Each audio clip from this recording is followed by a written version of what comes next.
1977년 미국 오하이오 대학가에서 성폭행 용의자로 체포되며 세상에 알려진 다중인격자가 있습니다. 바로 빌리 밀리건입니다. 수사 과정에서 무려 24명의 인격이 그의 안에 존재하는 것으로 알려졌으며 또한 다중인격으로서 존재를 인정받고 최초로 무죄를 선고받은 사람이기도 합니다. 각 인격들의 나이, 성별, 외모, 체격, 성격, 국적, 출신지, 방언, 인종까지 모두 달라 화제가 되었었죠. 빌리 밀리건은 영화 23 아이덴티티의 모티브가 된 것으로도 유명합니다. 그렇다면 그에게는 어떤 인격들이 존재했을까요?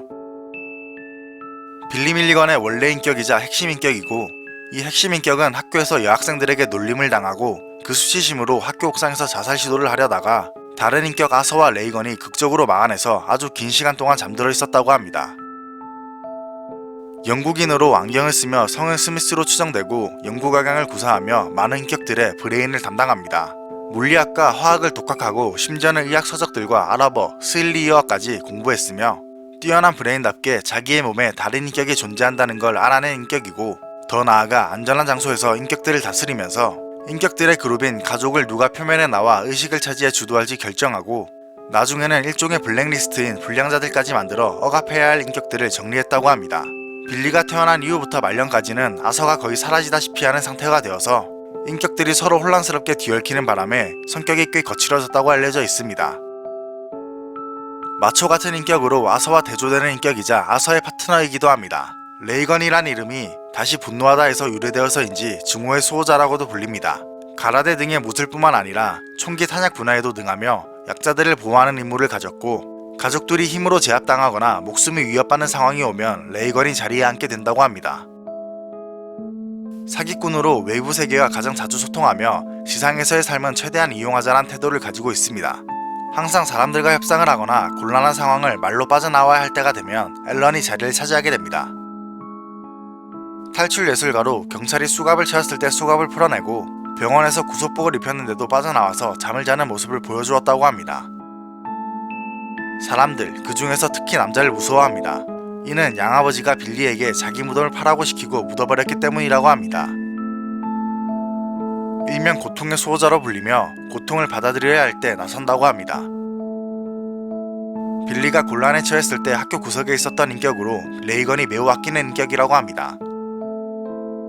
크리스틴의 오빠로 하모니카 연주를 좋아합니다. 시 쓰기를 좋아하고 요리 및 집청소 담당이며 안진증에 시달리는 레즈비언으로 오하이오 주립대학에서 필립과 함께 다른 인격들 몰래 여대생 3명을 성폭행했다고 합니다. 상습 자범으로 빌리 밀리건이 체포되어 인생이 꼬이게 만든 원인이고, 다른 인격들과는 다르게 청소년기 때 캠프에서 첫 경험을 가진 경험 때문이지 성적인 욕망에 눈을 뜨게 되었고, 이게 결국 나중에 성폭행으로 이어지게 되었다고 합니다. 데이비드 콜 박사에게 자신을 포함한 불량자 인격들의 존재를 알려준 인격이기도 합니다. 범죄 코디네이터이자 필립의 파트너이기도 하며 잡화점을 털려는 계획과 그레이 드럭스토어 강도 계획을 세웠습니다. 역시 범죄자라서 억압당한 인격입니다. 방향 감각이 뛰어나지만 뛰어난 사냥꾼이라는 망상에 사로잡혀 아서에게 억압당한 인격 중 하나입니다.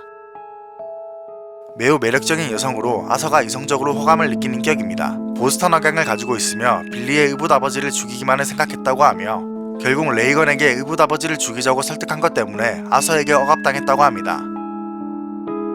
유대인으로 조각과 목각을 하며 다른 사람들이 그린 그림을 팔아먹었다는 이유로 억압당했습니다. 주도권이 없어서 남에게 명령을 받지 않으면 아무 일도 하지 않는 특징을 가졌습니다. 코미디 연기를 흉내내고 타인을 사칭하는 사기꾼으로 다른 인격들과 문제를 일으키고 가정사와 같은 예민한 주제로 코미디를 한다는 이유로 억압당했습니다. 현실적인 농담 때문에 다른 인격들 사이에 분란을 일으켜서 억압당한 인격입니다. 중재자로 가족의 긴장을 완화시킬 때 등장했으나 너무 많은 문제를 일으킨다는 이유로 억압당했습니다.